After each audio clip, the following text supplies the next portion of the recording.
Digraj Singh Rajput, welcome to our channel.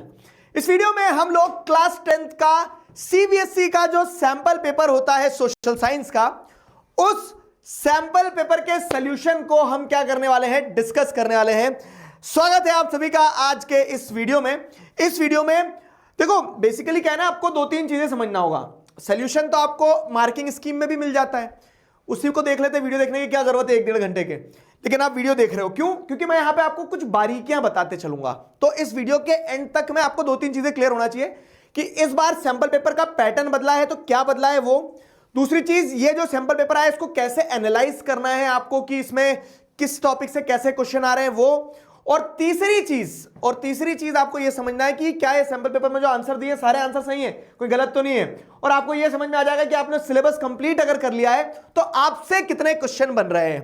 Fine, फटाफट से और बहुत आराम से दोनों चीजों को ध्यान में रखते हुए इस पूरे सैंपल पेपर को मैं आपको समझाने वाला हूं, सॉल्यूशंस देने वाला हूं। एंड हियर वी गो, शुरू करते हैं मित्रों।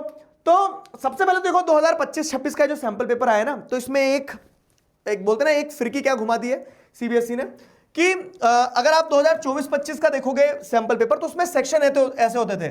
सेक्शन ए होता था एक आपका, जो सेक्शन ए होता था उसमें 1 से 20 एमसीक्यू रहते थे।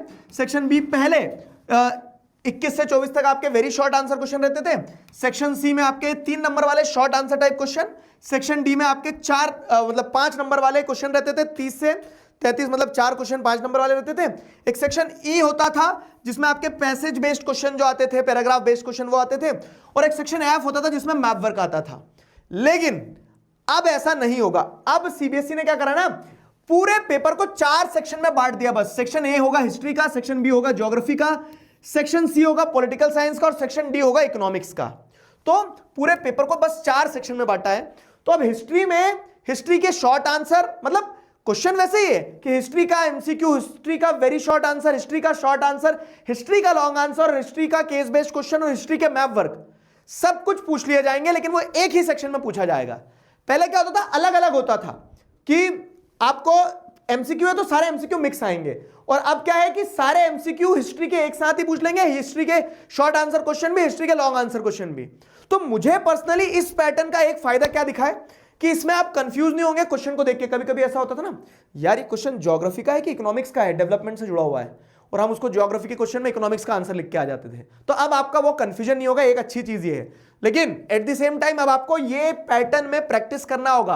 पुराने सैंपल पेपर्स जो आप जैसे मार्केट से भी ले रहे थे वो आप किसी काम के नहीं है, क्योंकि अब नया पैटर्न ही है। आपको नए पैटर्न में इसमें प्रैक्टिस करना है। समझ में आया कि आप हिस्ट्री का पढ़ो तो हिस्ट्री को एक बार में कंप्लीट कर लो, ज्योग्राफी पढ़ो तो ज्योग्राफी एक बार में कंप्लीट कर लो। जब आप मॉक टेस्ट लगाओगे, सॉल्व करने बैठोगे, तो भी आपको उसी प्रोसेस से करना है चीजें। फाइन, तो ये बड़ा चेंज है जो मुझे आपको बताना था, बता दिया। अब अगर अपन आगे कूदी मारे और कहां पहुंचे, पहले सेक्शन पे, तो 4 सेक्शन है, 80 नंबर का पेपर होगा। हिस्ट्री का सेक्शन 20 नंबर का आएगा, वैसे ही ज्योग्राफी, सिविक्स और इकोनॉमिक्स का भी आएगा 20-20 नंबर का सेक्शन।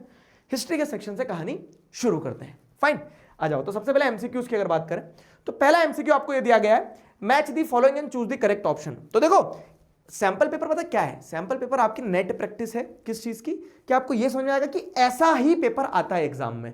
तो ऐसा ही पेपर आता है इन द सेंस कि ऐसे ही क्वेश्चन बनेंगे। तो पहला क्वेश्चन ये देखो, क्या हो रहा है ना कि चैप्टर के अलग अलग टॉपिक से उन्होंने क्वेश्चन टॉपिक उठा लिया और ऐसे एमसीक्यू बेस्ड क्वेश्चन बना दिए जाते हैं। क्या कि फ्रेडरिक सूरियो कौन है, स्टैच्यू ऑफ लिबर्टी का क्या है, foreground in front of statue of liberty जो थी, और सूरियो जो फ्रेडरिक सूरियो था उनका यूटोपियन विजन क्या है। तो ये तो वैसे पेंटिंग वाले टॉपिक से एक क्वेश्चन आ गया, लेकिन इसको ऐसा भी बोल सकते हैं कि यहाँ फ्रेडरिक सूरियो लिख दिया, कहीं पे लुइस सेबेस्टियन मर्सियर लिख दिया, कहीं पे क्या लिख दिया, मतलब अलग अलग टॉपिक कर दिए। एक ही चैप्टर के अलग अलग टॉपिक्स को एक साथ भी मिक्स करके क्वेश्चन पूछे जा सकते हैं। अब ये सीधा है, फ्रेडरिक सूरियो कौन थे, एक फ्रेंच आर्टिस्ट थे, ठीक है। स्टैच्यू ऑफ लिबर्टी जो, अब जैसे ए का 4 हो जाएगा तो ऐसे क्वेश्चंस को ऐसे सॉल्व करना है। ए का 4 किस किस में दिख रहा है, या तो ये होगा आंसर या तो ये होगा, ठीक है। स्टैच्यू ऑफ लिबर्टी जो है, तो स्टैच्यू ऑफ लिबर्टी या फिर foreground in front of statue of liberty क्या दर्शाता है, shattered remains of absolutist institution. C का 2 होना चाहिए, सी का 2 इसमें तो नहीं है तो ये भी नहीं होगा, सी का 2 इसमें तो यही होना चाहिए राइट आंसर, है ना। तो कुल मिला के क्या है ना, एमसीक्यू वाले ऐसे ए का 1 ए का 2 ये वाले जो क्वेश्चन आते हैं, इसमें आपको अगर 100% श्योर अगर आप दो किसी एक या दो चीज पे हो ना, तो जो जिन पे 100% श्योर हो उनको पकड़ के भी आप आंसर सॉल्व कर सकते हो। फाइन, इसका राइट आंसर ये ए रहेगा। आगे बढ़ते हैं, पिक्चर बेस्ड क्वेश्चन। क्या सीबीएसई के एग्जाम में पिक्चर बेस्ड क्वेश्चन आते हैं सैंपल पेपर में दे रहे हैं। और पिछले साल तो क्वेश्चन जो फाइनल एग्जाम का पेपर था उसमें भी दिया था एक, और वो एक क्वेश्चन दिया था, लेकिन वो एक बहुत सारे लोगों से नहीं बढ़ा था, क्योंकि प्रिंट कल्चर में एक डब्बे में कोने में कहीं एक छोटी सी फोटो थी, ठीक है, लक्ष्मीनाथ बेजबरुआ की, उस पर क्वेश्चन पूछ लिया था। तो आपको प्रिपेयर्ड रहना है कि पिक्चर बेस्ड क्वेश्चन आ जाएगी, तो जितनी भी किताबों में हर एक पिक्चर है ना उस पर नजर दौड़ाते चलना। तो identify the name and leader shown in the picture given below. तो ये कौन है? ये लीडर जो है बाल गंगाधर तिलक है। ये पिक्चर क्या दर्शा रही? तो देखो मतलब इसमें मंदिर, मस्जिद, गुरुद्वारा और चर्च सबको यहाँ पे क्यूमुलेटिवली बताया गया है, तो यूनिटी दर्शा रही है पिक्चर। बाकी आपसे पूछा है कि पिक्चर में लीडर कौन है, तो बाल गंगाधर तिलक है, ठीक है, बाल गंगाधर तिलक है, सीधा आंसर हो जाएगा इसका। फाइन, आगे बढ़ते हैं। Thousands of people fled Europe for America। अब देखो कनेक्ट करते चलना कि कैसे क्वेश्चन आ रहे हैं। चैप्टर 1 से एक क्वेश्चन आ गया, चैप्टर 2 से आ गया, ये क्वेश्चन जो चैप्टर 3 से है, ठीक है, तो मतलब लगभग हर चैप्टर से आपको क्वेश्चन मिल रहे हैं। तो 1000 of people fled Europe for America in 19th century. क्यों? क्योंकि यूरोप में समस्याएं थी। क्या थी? यूरोप में वाइड स्प्रेड पॉवर्टी थी और डिसीजेस थी, ठीक है, तो ये कारण था। अब देखो फेमाइन्स भी थी, पुअर लिविंग कंडीशन भी थी, हार्श क्लाइमेट डिजास्टर्स भी आ रहे थे।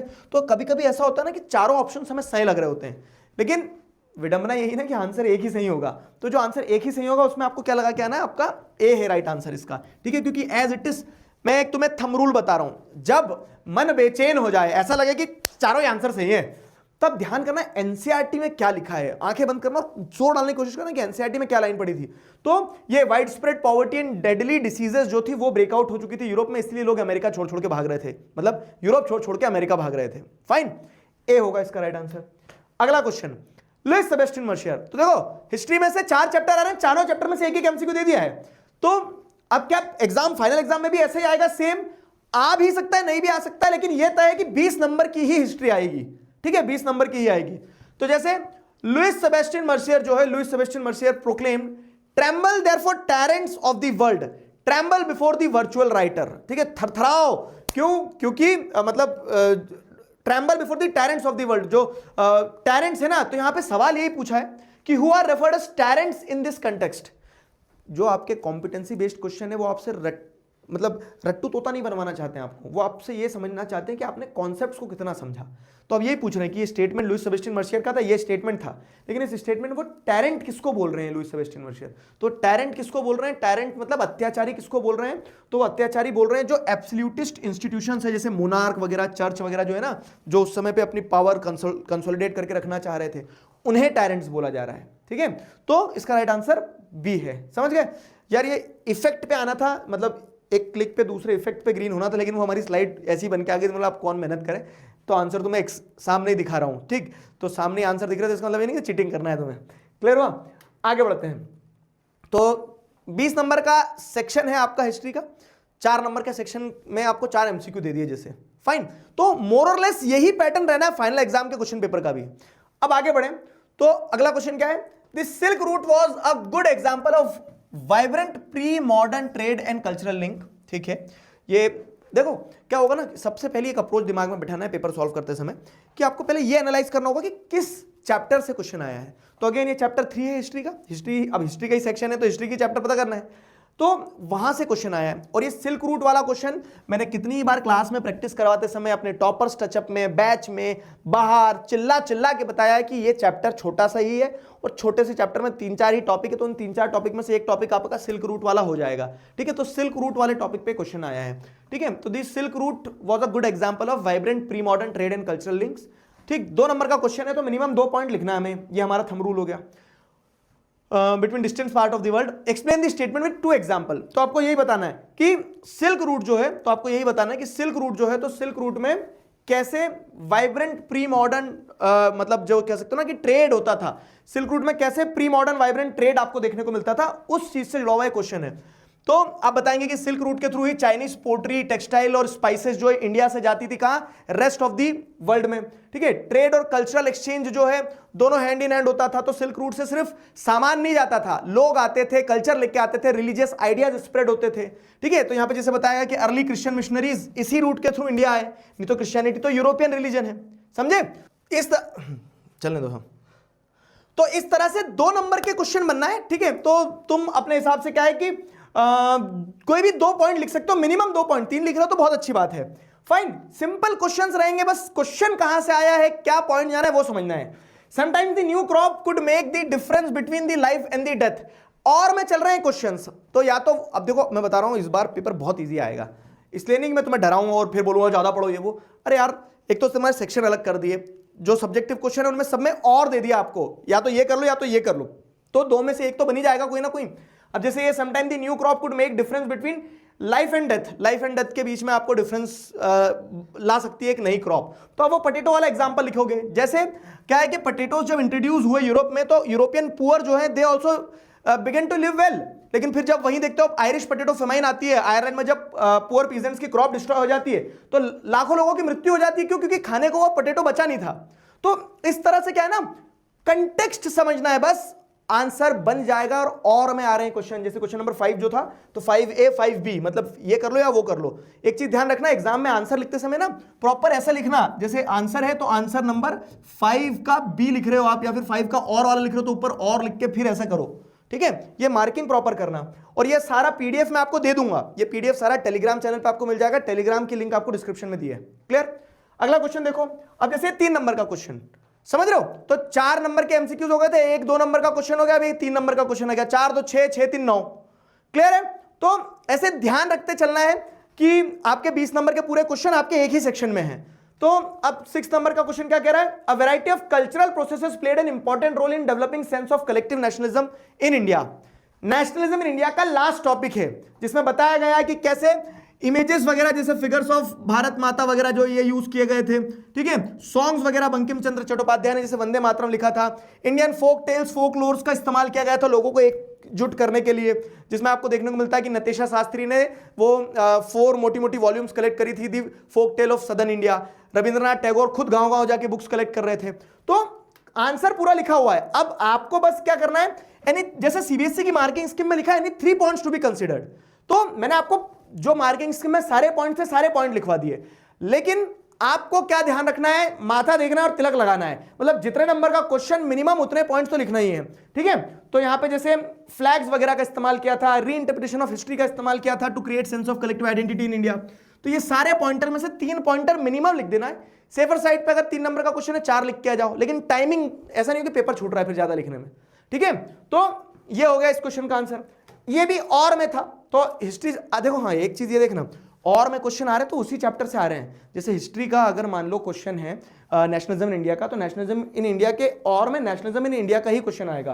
तो अब जैसे अगला क्वेश्चन इसके और में क्या है कि salt march became an effective tool of resistance against colonialism. Yes, salt march एक इफेक्टिव टूल बन गया against the protest towards colonialism. कैसे? क्योंकि सॉल्ट एक ऐसी चीज थी, क्यों? देखो तो आंसर ऐसे ही चालू होते हैं कि पहले आप इंट्रो वहीं से हाइप लेंगे, जो क्वेश्चन है वहीं से, और क्वेश्चन पूरा पढ़ना, analyse the statement with suitable reason. तो आप क्वेश्चन वहीं से उठाओगे, salt became an effective tool of resistance against colonialism because of the following reason, कि गांधी जी ने सॉल्ट को क्या माना, एक पावरफुल सिंबल माना जिससे सारे लोगों को यूनाइट किया जा सकता था, ठीक है? गांधी जी ने अपने लेटर में लिखा इरविन को कि मान जाओ मेरे दोस्त, नहीं मानोगे तुम, सॉल्ट एक ऐसी कमोडिटी है जो बेसिक कमोडिटी, उसके ऊपर टैक्स लगा रहे हो। और इरविन जो था वो ही वॉज अनविलिंग टू नेगोशिएट, तो इसीलिए क्या होता है, जैसे अगर आप देखेंगे तो महात्मा गांधी ने एक अल्टीमेटम की तरह दिया और सॉल्ट को इंक्लूड करके वो ब्रॉड बेस्ड बनाना चाह रहे थे मूवमेंट को। तो सारे पॉइंटर्स, ठीक है, सारे पॉइंटर्स इसमें लिखे हैं कि सॉल्ट को उन्होंने क्यों इस्तेमाल किया। क्लियर हुआ? क्वेश्चंस के आंसर आपको यहां मिल जाएंगे, वो सीबीएसई की वेबसाइट पे भी मिल जाएंगे। इंपॉर्टेंट है कि तुम समझो कि क्या पूछ रहा है सवाल। आगे बढ़े, 7 नंबर का क्वेश्चन, अब ये 5 नंबर का क्वेश्चन है, ठीक है? 5 नंबर का क्वेश्चन आया। 5 नंबर का क्वेश्चन क्या पूछ रहा है आपसे? In Britain the formation of nation state was not the result of sudden upheaval और revolution but was the result of long drawn out process. अब एक रूल है, मैं बताता हूं तुम्हें, कि जब कभी कभी क्या होता है ना, बड़े क्वेश्चन आते हैं और छोटे टॉपिक से आते हैं, तो छोटा टॉपिक पूरा लिखा जाता है। अब यूनिफिकेशन ऑफ ब्रिटेन पूरा लिखो, तो आप पूरा यूनिफिकेशन ऑफ ब्रिटेन लिख दो इस क्वेश्चन में, आंख बंद करके पूरा लिख दो, मतलब आंख बंद करके ऐसे लिखोगे, लेकिन इस क्वेश्चन में आप यूनिफिकेशन ऑफ ब्रिटेन पूरा लिख दो, 5 नंबर तुम्हारे कहीं नहीं गए। तो शुरू से शुरुआत करेंगे हम कि जैसे वही क्वेश्चन से बिल्डअप लिया कि ब्रिटेन का formation as a nation state was not the result of sudden upheaval और रेवोल्यूशन। क्यों? क्योंकि यहां पे आप जैसे आप देखेंगे तो यहां पे बहुत स्मूथली पावर का ट्रांजिशन हुआ था। एक्ट ऑफ यूनियन के चलते क्या इंग्लैंड और स्कॉटलैंड एक साथ आए और उन्होंने क्या बना दिया, United kingdom of great Britain बना दिया। फिर क्या है, स्कॉटिश हाईलैंडर्स जो थे तो उनके ऊपर इंग्लिश कल्चर डोमिनेट करवाया गया। एट टाइम्स आपको क्या देखने को मिलता है कि जो प्रोटेस्टेंट्स ऑफ आयरलैंड थे, ठीक है, उन्होंने अपनी डोमिनेंस स्टैब्लिश करी, ठीक है, over a largely Catholic country with the support of Protestants from Britain. तो आयरलैंड के लोगों ने अपोज भी किया, लेकिन दबदबा ब्रिटेन का ही रहा। The symbol of new Britain, जैसे अगर आप देखेंगे तो जो ब्रिटिश फ्लैग था, उनका नेशनल एंथम था God save our noble king. तो अब क्योंकि इंग्लिश कल्चर डोमिनेट कर रहा है, तो सब कुछ इंग्लैंड का ही फ्लैग और इंग्लैंड का ही कह सकते हैं ना कि नेशनल एंथम वगैरह डोमिनेट कर गया। क्लियर हुआ? अब उसी के और में, और अच्छा एक और चीज बता रहा हूं कि जब और में क्वेश्चंस आएंगे ना, तो वही करना जो तुम्हें 110% तुम जिस पे कॉन्फिडेंट हो। ऑप्शन है तुम्हारे पास ये नहीं तो ये, तो वही जिस पे तुम कॉन्फिडेंट हो, ठीक है।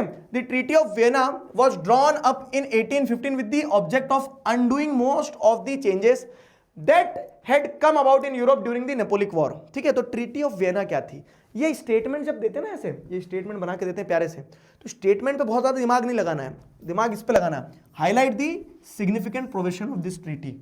तो बस तुमसे ट्रीटी ऑफ वियना के प्रोविजन पूछे हैं, मैंने तुम्हें समझाया है, क्लास में पढ़ाते समय भी समझाया बहुत बार कि सवाल होता है बहरूपिया। आपको बहुत ज्यादा दिमाग लगाना ही नहीं है, आपको सिर्फ ये समझना है कि सवाल पूछना क्या जा रहा है और आंसर दाग देना है। तो सवाल बहरूपिया ऐसे ही होता है कि ट्रीटी ऑफ वियना पूछा तो आपको ट्रीटी ऑफ वियना के बारे में लिखना है, सिंपल।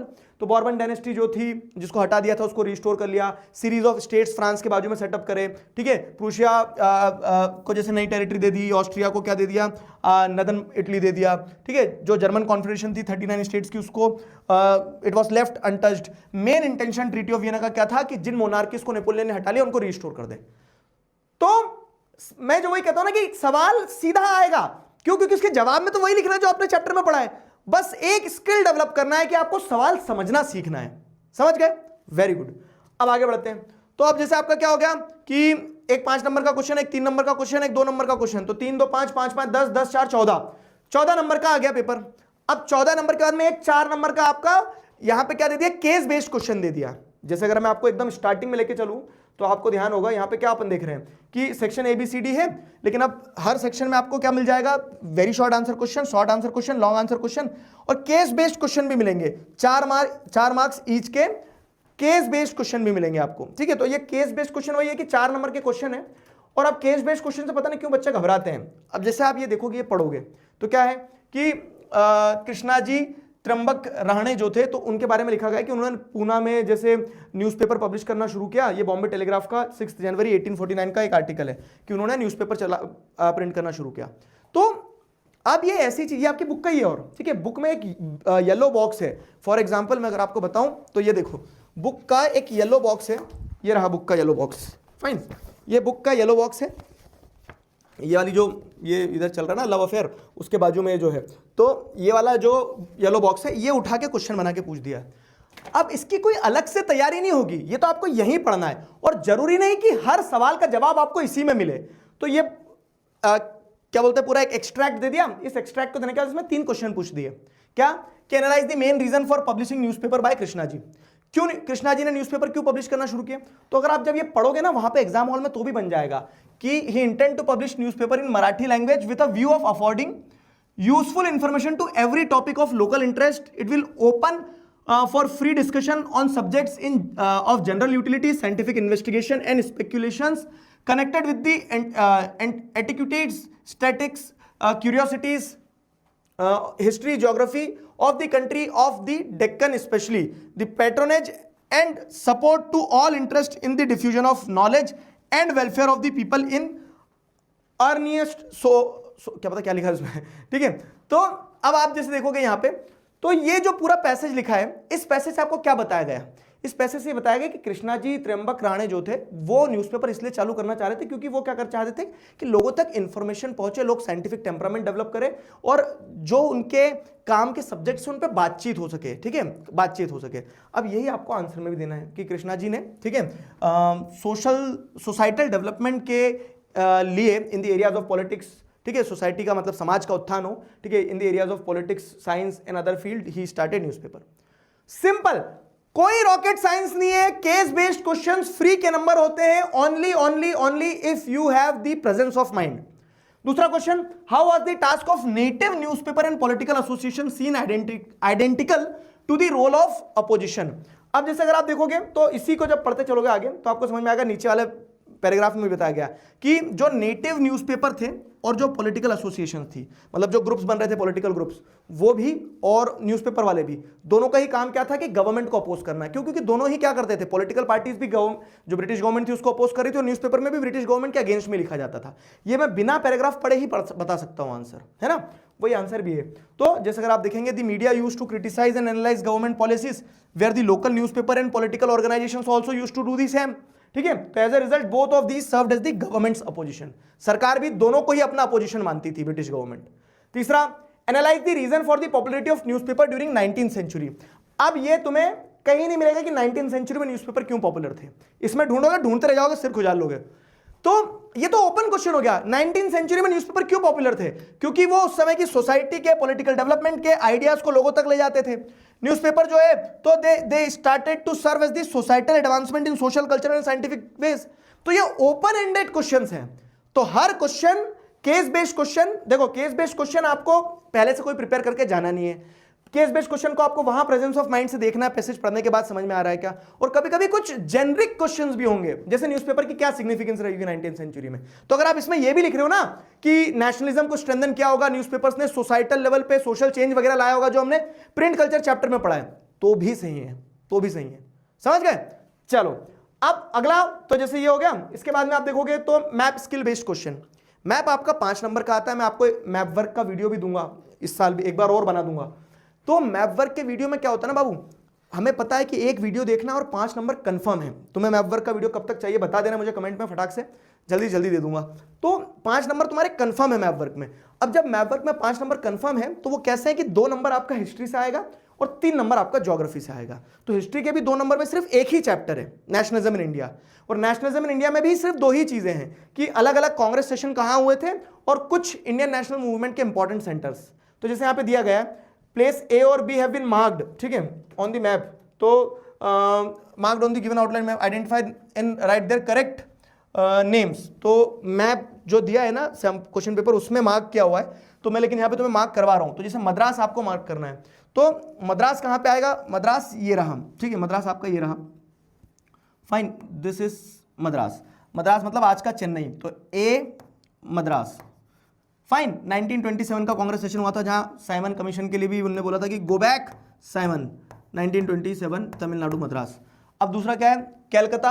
तो सितंबर 1920 में नॉन कॉपरेशन मूवमेंट के लिए प्रपोजल रखा गया था, नॉन कॉपरेशन मूवमेंट के लिए प्रपोजल रखा गया था कैलकाता में ये, ठीक है। तो सितंबर 1920 कैलकाता के उसमें नॉन कॉपरेशन मूवमेंट के लिए प्रपोजल रखा गया था। Got it? ये सितंबर 1920। तो ये 2 पॉइंट्स थे, ध्यान रखना है। क्लियर हुआ? तो ऐसे अब आप हिस्ट्री का सेक्शन कंप्लीट कर चुके हो, तो आप मेंटली फ्री हो गए कि जो बच्चे 11th में साइंस वाइंस लेने वाले हैं, तो तुम जब पेपर दोगे ना, तो जैसे 3 घंटे का पेपर है, मान लो तुमने 40 मिनट में हिस्ट्री कंप्लीट कर लिया, तो तुम मेंटली हिस्ट्री भूल जाना, ठीक है। आगे के बचे हुए 2 घंटे 10 मिनट के लिए हिस्ट्री भूल जाना, क्योंकि अब आपका हिस्ट्री का क्वेश्चन फिर रिपीट नहीं होगा, आपने हिस्ट्री कर दिया कंप्लीट। समझ गए? आपने हिस्ट्री कंप्लीट कर दिया है। अब आप आ गए किस पे? ज्योग्राफी पे आ जाओ। तो ज्योग्राफी में क्या है? अब वही, अब ध्यान लगा के ज्योग्राफी करना है। तो मैंने बहुत सारी अप्रोचेस बता दिया आपको, वही अप्रोचेस फॉलो करते चलना है आगे। चलो, तो ज्योग्राफी के भी जैसे क्या है कि 20 नंबर का ज्योग्राफी होगा, तो पहले एमसीक्यूज आ गए कुछ। अब लेकिन सीक्वेंस वही रहेगी कि शुरुआत के जैसे 38 क्वेश्चंस टोटल है, तो शुरुआत के 9 क्वेश्चन आपके हिस्ट्री के थे, अब ज्योग्राफी चालू हुआ। तो what is the essential resource development? What is essential for resource development to contribute to overall development? Overall development के लिए क्या एसेंशियल है, ठीक है। Overall what is essential for the resource development to contribute overall national development? तो availability of resource alone is enough? नहीं, अकेले से क्या काम होगा भाई, सब कुछ चाहिए रहेगा ना। तो the presence of foreign invaders? नहीं, हम हमारे रिसोर्स खुद डेवलप कर लेंगे। Only human resource can contribute to development? गलत, ठीक है। Technological development and institutional changes? Yes, ठीक है। ये इंपॉर्टेंट है कि जब तक टेक्नोलॉजिकल डेवलपमेंट और इंस्टीट्यूशनल डेवलपमेंट नहीं होगा, आप रिसोर्सेज को डेवलप नहीं कर पाओगे। टेक्नोलॉजीज हो, प्रॉपर इंस्टीट्यूशंस क्रिएट हो, तभी तो आप रिसोर्स को यूज कर पाओगे, ऐसे, ठीक है। अगला, अब देखो ये कॉम्पिटेंसी बेस्ड क्वेश्चन क्या है कि आपको एक हिंट दिया कि alluvial soil ideal for the growth of sugar cane, paddy, wheat and other cereals and pulses crop. Alluvial का हो गया। तो अब आपको 2 क्वेश्चन पूछ लिए हैं, 1 और 2, और क्या पूछा है? ऐसी क्रॉप जो आइडियल है कॉटन कल्टीवेशन के लिए। तो ऑब्वियस है कि ब्लैक होगा। तो ये तो लेटराइट सॉइल पहले बोल रहे, तो लेटराइट सॉइल पहले नहीं आएगी, रेड एंड येलो तो आएगी नहीं, ठीक है। ब्लैक सॉइल, हाँ, ए हो सकता है और डी हो सकता है। फिर दूसरा पढ़ो, suitable for crop like cashew nuts. तो रेड एंड येलो सॉइल में कैशिव नट्स नहीं होता है। कैशिव नट जो है काजू की खेती होती है कहां पे, लेटराइट सॉइल में, तो उस हिसाब से डी हो जाएगा राइट आंसर। ठीक है, उस हिसाब से डी हो जाएगा। आगे आ जाओ, अ टोटल ऑफ, अच्छा ये अच्छा क्वेश्चन है, आ जाओ सीबीएसई इधर आओ इधर आओ सीबीएसई। तो अब ये क्वेश्चन समझना बाबू है, ये क्वेश्चन में एक पेज है, मैं तुम्हें समझाता हूं कैसे, क्वेश्चन को थोड़ा ध्यान देना। तो एक पैराग्राफ दिया गया है, a total of 628 tigers died in India during the past 5 years due to the natural causes and other reasons. ठीक है, तो 628 जो बाघ थे उनकी मृत्यु हुई है अलग अलग रीजन से, और उन अलग अलग रीजन में पोचिंग भी एक रीजन था कि जो इलीगल हंटिंग वगैरह हो रही है ट्रेड के लिए, तो वो poaching according to the government data. लेकिन टाइगर लोग ऐसा है ना कि हम ही क्यों मरे, हम भी तो मारेंगे। ठीक है, तुम एक मारोगे हम 10 मारेंगे, ऐसा सिस्टम। तो meanwhile 349 people were killed in tiger attack. ठीक है, तो 350 लोगों को भी मारा है टाइगर्स ने। ठीक है, लड़ाई होगी ना टाइगर और ह्यूमन बीइंग की।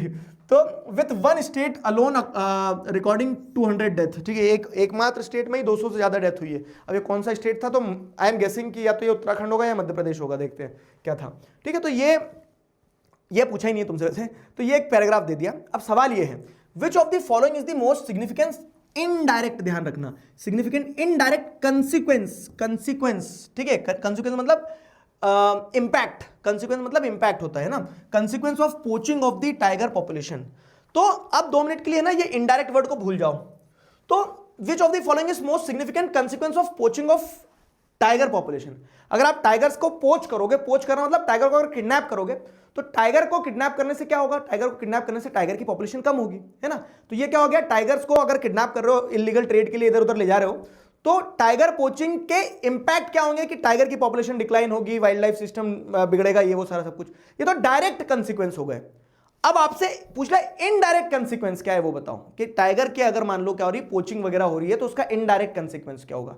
मैं आपसे कह रहा हूं, मुझे जवाब में बिल्कुल इंटरेस्ट नहीं होता है, मुझे इंटरेस्ट होता है सवाल को सही समझने में और समझाने में। तो तुम्हें सवाल समझ में आया कि टाइगर की पोचिंग होगी तो उसका इनडायरेक्ट कंसिक्वेंस मतलब इंपैक्ट क्या होगा। ठीक है, तो अब देखो, टाइगर का जब मान लो हंटिंग हो रही है, उसका इलीगल ट्रेड हो रहा है, तो उससे टाइगर की पॉपुलेशन बढ़ेगी क्या, बिल्कुल नहीं बढ़ेगी। ऑप्शन को तो अपन हटा ही देते हैं। ठीक है, ये तो हटा ही दिया अपन ने, बिल्कुल नहीं बढ़ेगी। Increase in human wild life conflict in protected areas, ये बात बिल्कुल सही है कि जब टाइगर की पोचिंग होगी ना, जब टाइगर की एक तरह से कह सकते हैं हंटिंग वगैरह, पोचिंग वगैरह, इलीगल ट्रेडिंग होगी, तो उससे ह्यूमन और वाइल्ड लाइफ, अब ठीक है, उससे ह्यूमन और वाइल्ड लाइफ कंफ्लिक्ट जो है प्रोटेक्टेड एरियाज में होंगे। ठीक है, अब जैसे बताएगा ना कि अगर 628 टाइगर मरे तो 300 350 लोग भी मरे, क्यों, क्योंकि टाइगर ने बोला हो। ठीक है, टाइगर ने लोगों को भी मारा होगा, तो ये तो ऑब्वियसली ये होगा। लेकिन ये तो डायरेक्ट कंसिक्वेंस हो गया। अगर टाइगर की पोचिंग होगी और तो टाइगर और ह्यूमंस के बीच में कंफ्लिक्ट होंगे, तो ये तो डायरेक्ट कंसिक्वेंस हो गया। पूछा क्या है, इनडायरेक्ट कंसिक्वेंस पूछा है। क्वेश्चन समझ में आ रहा है, इनडायरेक्ट कंसिक्वेंस पूछा है। अब सीबीएसई का आंसर ये है। ठीक है, सीबीएसई का, ठीक है, आंसर ये है। सीबीएसई का आंसर ये है। सीबीएसई क्या कह रही है कि अगर इनडायरेक्ट कंसिक्वेंस की बात करें तो reduction in the prey base होगा, प्रे स्पीशीज होगा, ड्विंडलिंग टाइगर्स फूड सप्लाई।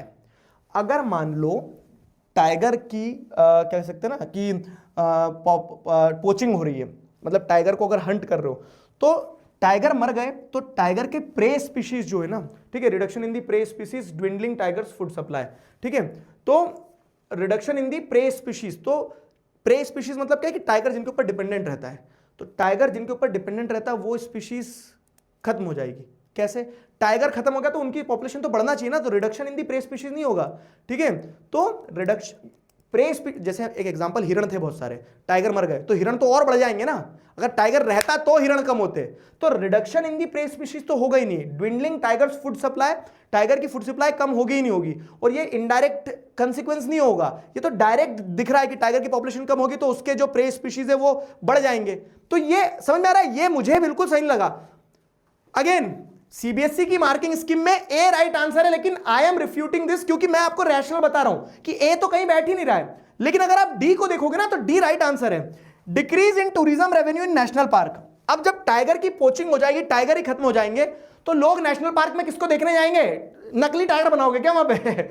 नकली टाइगर को देखने जाएंगे क्या? नहीं।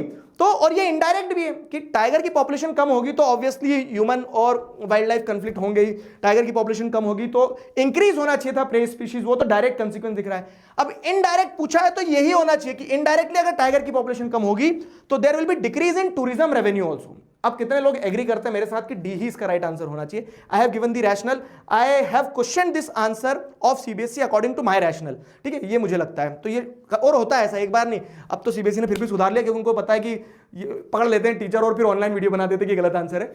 पहले बहुत मार्किंग स्कीम में 2-2, 3-3 गलत आंसर आ जाते थे, तो मैं तब भी बोलता था कि गलत है तो है, ठीक है, और अभी भी बोलूंगा मुझे एक गलत आंसर लगा है पूरे पेपर में, तो ये गलत आंसर था। ठीक है, चलो, और क्यों था मैंने बता दिया।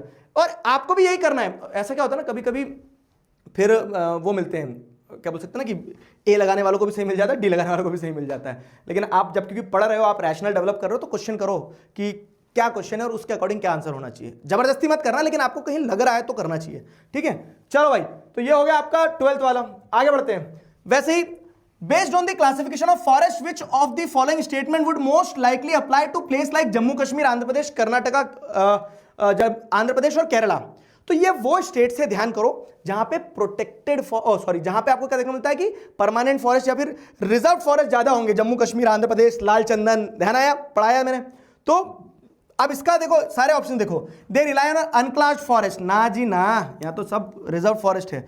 No classified forest for the forest management, नहीं, ये भी गलत है। Forest resource are primarily focus on industrial development, हट। तो these places mostly have forest manage as reserved और प्रोटेक्टेड फॉरेस्ट फॉर कंजर्वेशन, सही है, समझ आया ना। तो ये तो बहुत सिंपल है, अपने आप में ऑप्शन है अपनी गवाही दे रहा है। आगे बढ़ते हैं। विच of the following state has made roof top rain water harvesting compulsory? अब देखो क्या है, तो मैं एक चीज बता रहा हूं तुम्हें कि कैसे कैसे एमसीक्यू आए। एक एमसीक्यू जैसे अगर आप देखोगे तो पहला एमसीक्यू क्या है कि रिसोर्स एंड डेवलपमेंट से, दूसरा वाला एग्रीकल्चर से, तीसरा वाला chapter 2 forest and wild life resource से, और ये तीसरा वाला जैसे अगर आप देखोगे तो ये भी forest and wild life resource से है। ठीक है, और ये चौथा वाला आपका कहाँ से आ गया, मतलब ये पांचवा हो गया, सॉरी, है ना। तो ये पांचवा वाला आपका कहाँ से आ गया, इससे क्या नाम है अपना, वाटर रिसोर्सेज से, roof top rain water harvesting वहाँ है। तो मैन्युफैक्चरिंग इंडस्ट्रीज और इनसे तो आए नहीं सर क्वेश्चन, तो जरूरी नहीं, अब क्योंकि 6 चैप्टर है तो जरूरी नहीं कि सारे चैप्टर से ही एमसीक्यू आए। तो 20 नंबर की ज्योग्राफी आएगी, ये दिमाग में रखना है बस। बाकी इसके अलावा कोई ब्लूप्रिंट नहीं होता है। ये ब्लूप्रिंट है कि 20-20 नंबर की चारों बुक आएगी। तो इसका राइट आंसर क्या हो जाएगा, डी, तमिलनाडु। तमिलनाडु में रूफटॉप रेन वाटर हार्वेस्टिंग को कंपलसरी किया गया। एक और एमसीक्यू है इसमें, ठीक है, तो ज्यादा एमसीक्यू इसमें 4 ही थे, इसमें ज्यादा है। Which of the following statement best evaluate the overall goal of प्रधानमंत्री कृषि सिंचाई योजना? प्रधानमंत्री कृषि सिंचाई योजना वाटर रिसोर्स वाला चैप्टर है। तो प्रधानमंत्री कृषि सिंचाई योजना को कौन सा जो ऑप्शन है बेस्ट सिग्निफाई करता है? देखो, नेगेटिव इकोलॉजिकल इफेक्ट नहीं, प्रधानमंत्री कृषि सिंचाई योजना सिंपल है कि कृषि एग्रीकल्चरल लैंड में इरिगेशन देने की बात हो रही है। तो to provide better irrigation system and sustainable water conservation practice for farmers, B होगा इसका राइट आंसर, सिंपल, सीधा, सटीक, है ना। बाकी ऑप्शन देखो, ऑप्शन सब पढ़ना, लेकिन वो 2 ऑप्शन थे ही नहीं काम के, इसके लिए नहीं पढ़े मैंने। अब आ जाओ, एग्रीकल्चर चैप्टर से क्वेश्चन आ गया। देखो क्या है, राइस इज, नहीं एग्रीकल्चर चैप्टर से ही है, हाँ। Rice is grown as commercial crop in Haryana and Punjab, but as a substantive crop in Odisha. Using your understanding of geographical factor and economic practices, explain why rice cultivation differs in these regions. अब देखो question समझो, हर question के बाल की खाल निकालना है अपने को, कि आपको आपके अंडरस्टैंडिंग के हिसाब से बताना है कि ज्योग्राफिकल फैक्टर्स क्या है और इकोनॉमिक प्रैक्टिसेस क्या है, जिनके चलते राइस को पंजाब और हरियाणा में कमर्शियल क्रॉप की तरह ग्रो किया जाता है और सब्सिस्टेंस क्रॉप की तरह किया जाता है उड़ीसा में। तो आप बताएंगे कि पंजाब और हरियाणा में, पहले आप ज्योग्राफिकल फैक्टर बता दो, वहां पे पानी वगैरह है, क्लाइमेट वगैरह है, किस चीज के लिए वहां पे इरिगेशन सिस्टम वगैरह पूरा डेवलप हुआ है। अगेन, ये क्वेश्चन का आंसर आपको कहीं बुक में एक जगह लिखा नहीं दिखेगा। यही तो कॉम्पिटेंसी बेस्ड क्वेश्चंस होते हैं कि आपने जो पढ़ा है उसको आप अप्लाई कर पा रहे हो, ठीक है, रटा नहीं होना है, अप्लाई करना सीखो। तो आपको बताना होगा कि हरियाणा और पंजाब जो है तो वहां पे वेल डेवलप्ड इरिगेशन सिस्टम है, ठीक है। जैसे अगर आप देख रहे हैं तो सतलज यमुना लिंक कैनाल है और उसके थ्रू पानी मिल जाता है खेतों को, तो क्लाइमेट और इरिगेशन की फैसिलिटीज है अवेलेबल, ठीक है। लेकिन वहीं पे ओडिशा में क्या, मॉनसूनल टाइप ऑफ क्लाइमेट है, तो जितना पानी हो गया उतने में आदमी क्या अपने खाने के लिए निकाल ले, अगर फसल उतना ही काफी है। लेकिन ये लोग क्या है, ये फसल ग्रो करते हैं, बेचने के लिए पैसा कमाते हैं। ठीक है, इकोनॉमिक फैक्टर जैसे अगर आप देखो कि पंजाब हरियाणा में कमर्शियल पर्पस से राइस इसलिए ग्रो कर लिया जाता है क्योंकि आपको क्या देखने को मिलता है कि वहां टेक्नोलॉजिकल डेवलपमेंट भी और साथ ही साथ proximity to market, agricultural development है, ग्रीन रेवोल्यूशन से वहां फायदा मिला है। लेकिन ओडिशा में एग्रीकल्चर सेक्टर भी उतना डेवलप हुआ नहीं है। ठीक है, तो rice is mostly grown for personal use only in Odisha. Got my point.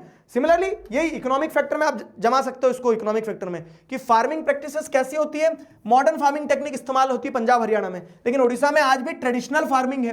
तो वो अपने सस्टेनेंस के लिए ही ग्रो करते हैं, वहां कमर्शियल तरीके से खेती नहीं हो रही है। ठीक है, लेकिन पंजाब हरियाणा में कमर्शियल तरीके से खेती हो रही है। समझ गए? तो कोई भी अब 2 नंबर का क्वेश्चन था, छोटा सा क्वेश्चन, आपको इतना नहीं लिखना है, लेकिन आपको क्वेश्चन की डेप्थ समझ में आना चाहिए कि कहां, क्यों, कैसे। ठीक है, आगे बढ़ते हैं। अब देखो, तो इसमें एमसीक्यूज ज्यादा थे, 5 नंबर का एक क्वेश्चन आया, 1 2 नंबर का, 3 नंबर का क्वेश्चन नहीं आया, तो नहीं आया। जरूरी तो है कि सब में 3 नंबर के क्वेश्चन आएंगे। तो 20 नंबर की एक बुक आना है, ये ध्यान रख लो बस। तो हो सकता है कि किसी में 3 नंबर के क्वेश्चन ना आए, जैसे ज्योग्राफी में नहीं आए, है ना। क्या है, person P is willing to establish a mineral based industry. Okay, बधाई हो। पर्सन पी जो है, ठीक है, तो वो एक मिनरल बेस्ड इंडस्ट्री स्टैब्लिश करना चाह रहा है। He has been advised to set up a bauxite industry in Odisha as a suitable way to make profitable venture। उन्होंने बोला कि ओडिशा में जाके बॉक्साइट इंडस्ट्री लगा लो, बाबा जी ने बोल दिया है, वहीं पे तुम्हारा फायदा होगा। ठीक है, तो बाबा जी ने ऐसा क्यों बोला होगा, तो उसका ही आपको आंसर देना है। Analyse the possible reason behind the advice given to her. ठीक है, person P is a female entrepreneur. तो अब आपको यह बताना है कि ओडिशा में आप बॉक्साइट इंडस्ट्री क्यों लगाएंगे, क्योंकि वहां रॉ मटेरियल अवेलेबल है ना। तो ओडिशा जो है लार्जेस्ट बॉक्साइट प्रोड्यूसर है इंडिया में, वहां रॉ मटेरियल अच्छे से आपको मिल जाएगा। समझ में आ रहा है? तो अब आपकी बुक में कहीं ऐसा कुछ नहीं लिखा है, ये एक सिचुएशन बनाई है, लेकिन आपने बुक में ओडिशा और बॉक्साइट को कनेक्ट जरूर करा है। तो वो न्यूरल लिंक्स जो है ना, वो बैठाना पड़ेगी तुम्हें ऐसे क्वेश्चन देख के। घबराना मत, ये बहुत इजी आंसर है, इससे ज्यादा इजी कुछ नहीं होगा अगर आपने क्वेश्चन समझ लिया तो। ठीक है, जैसे एल्यूमिनियम एक इंपॉर्टेंट मेटल भी है, ठीक, स्ट्रेंथ ऑफ आपको मेटल देखने को मिल रही है आयरन, लेकिन लाइट वेट होता है, गुड कंडक्टर है, मतलब गुड अल्टरनेटिव है टू दी मिनरल्स, स्टील वगैरह एक्सट्रीम लाइटनेस होती है। ठीक है, गुड कंडक्टिविटी है, मेलेबल होता है, तो वायर वगैरह भी बनाए जाते हैं, एयरक्राफ्ट इंडस्ट्री में भी यूज किया जाता है। तो 5 नंबर का क्वेश्चन इस तरह से आप 5 पॉइंट बहुत अच्छे से बना सकते हो प्रेजेंस ऑफ माइंड का इस्तेमाल करके। Got it? चलो आगे बढ़ते हैं। कोल इज द मोस्ट, ये और में है, ये और में ही आया, देखो ये भी और में आया। ठीक है, अब ये 16 वाला और हर क्वेश्चन और में आया, ये भी जरूरी नहीं कि 2 नंबर वाले को और में नहीं दिया उनने। ठीक है, लेकिन 5 नंबर वाला और में है। Coal is the most important and abundant fossil fuel in India. Justify the statement by evaluating significant role it plays in growth of Indian economy and its different forms. ठीक है, and its different forms. देखो question समझना, 5 number का question है, तो and its different forms मतलब कोल के type पूछ लिए उनने, और उसी में ये पूछ लिया कि कोल जो है वो इंपॉर्टेंट रोल कैसे प्ले करता है। तो अब आपको आंसर भी वैसे देना, आप स्प्लिट कर दो कि कोल के फॉर्म 4 है, हमें पता है कौन कौन से, पीट है, लिग्नाइट है, बिटुमिनस है, एंथ्रासाइट है। तो अब ये 4 पॉइंट यहां लिखना है, तो 5 नंबर के क्वेश्चन में मान लो इसको 3 नंबर का कंसीडर कर लो, और ऊपर आप मिनिमम 2 पॉइंट लिख सकते हो कि कैसे वो सिग्निफिकेंट रोल प्ले करता है ना। तो आप लिख सकते हैं कि पावर जनरेशन के लिए इस्तेमाल होता है कोल जो है, तो इंडस्ट्रियल पर्पस और डोमेस्टिक पर्पस के लिए दोनों के लिए इस्तेमाल होता है। हाईली डिपेंडेंट हम कोल पे हैं, क्यों? क्योंकि हमारी कमर्शियल एनर्जी रिक्वायरमेंट जो है इससे मीट आउट होती है। तो कोई भी रेलेवेंट 2 पॉइंट, तो आपका 5 नंबर के क्वेश्चन में आपने ऐसे स्प्लिट कर लिया कि ये आपने 2 नंबर के हिसाब से लिख दिया, क्योंकि फॉर्म्स तो उसके 4 पॉइंट है, तो उसको आप 3 नंबर के हिसाब से मान के चलो। समझ गए ना? घुसना होगा क्वेश्चन के अंदर, क्वेश्चन के अंदर घुसना होगा आपको। चलो आगे बढ़ते हैं। अब इसके बाद क्या है, जैसे अगर आप देखोगे केस बेस्ड क्वेश्चन आ गया।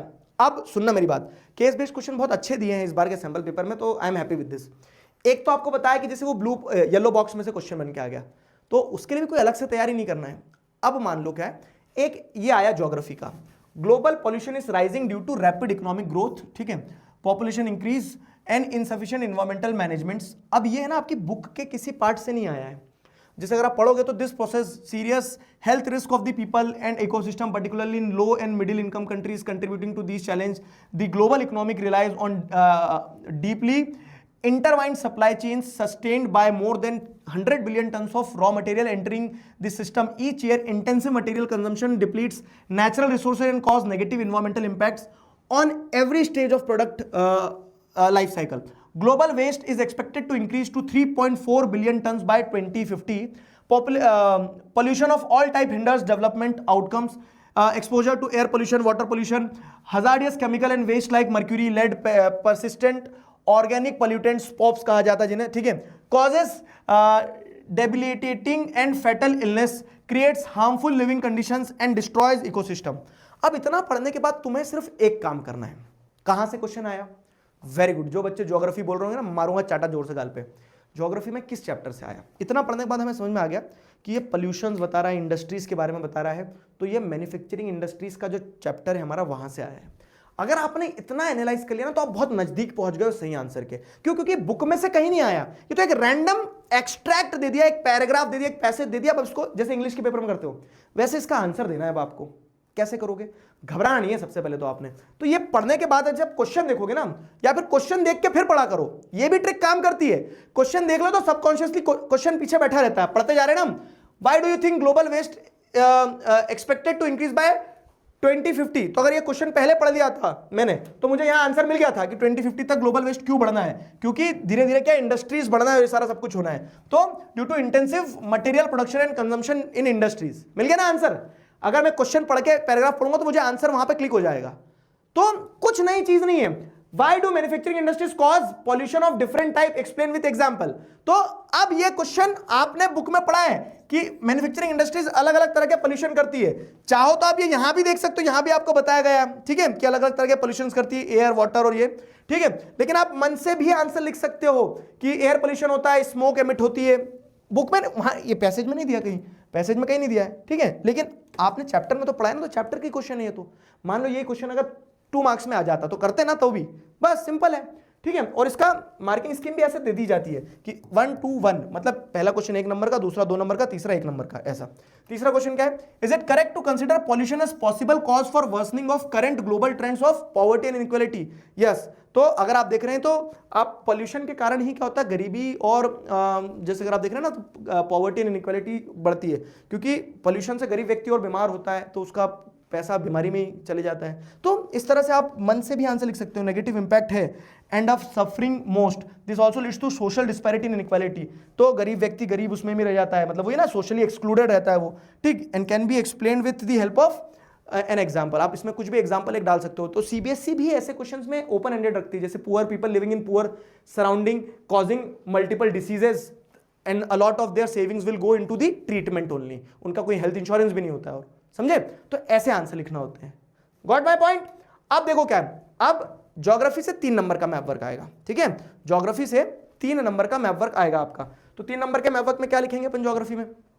तो यहां पे सिंपल है, on the same outline political map, तो वही एक ही मैप रहेगा, और मैप क्या है, पीछे आप अटैच कर दोगे। तो उस मैप पे अब आपको क्या करना है, उस मैप पे ये बताना है आपको। ये देखो और में है 3 नंबर है, तो यहां पे से कोई 2 आपको सेलेक्ट करना है, यहां पे से कोई एक सेलेक्ट करना है। Dam on the Sutlej Beas river basin, कौन सा डैम है? भाखरा नंगल, ठीक है,